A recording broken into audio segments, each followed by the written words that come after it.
आज खूप वर्षापासूनची इच्छा होती ती कंप्लीट झाली। आज आहे नाशिक ट्रिपचा दुसरा दिवस।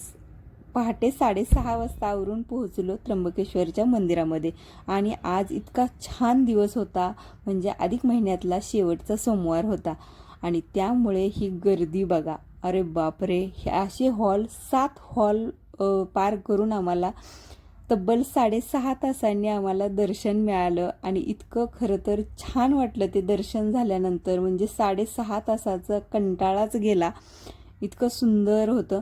त्यानंतर गोदावरीचा उगम स्थान असलेलं हे कुंड आहे, त्यामध्ये आलो दर्शन घेण्यासाठी। खरं मला अशा पवित्र ठिकाणी घाण असते, म्हणजे ते मला खरं तर मला स्वतःला नाही आवडत की त्यामध्ये फुलं टाकणं असेल, दिवा सोडणं असेल, या गोष्टी करू नयेत असं माझं म्हणणं आहे खरं तर।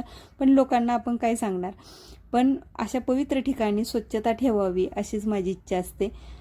दर्शन तर छान झालं। त्यानंतर दिसली जांभळं आणि जांभळं दिसल्यानंतर खरं तर कोणाला मोह आवरत नाही आणि या दिवसात जांभळं नाही खायची तर मग कधी खायची।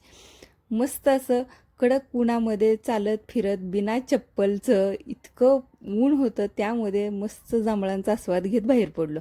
बाहेर पाहतो तर काय, रांग अजूनच मोठी झाली होती। यांना दर्शन कधी मिळणार देवालाच माहीत। जेवण करून आम्ही निघालो गुरुपीठला, म्हणजे श्री स्वामी समर्थांचं दर्शन घेण्यासाठी। इतकी सुंदर बग्गीचा हा प्रवास करून आम्ही पोहोचलो मंदिरामध्ये आणि खरंच इतकं सुंदर स्वामींचं मंदिर आहे, तुम्ही नक्की जा। हा होता आमचा नाशिक ट्रिपचा दुसरा दिवस।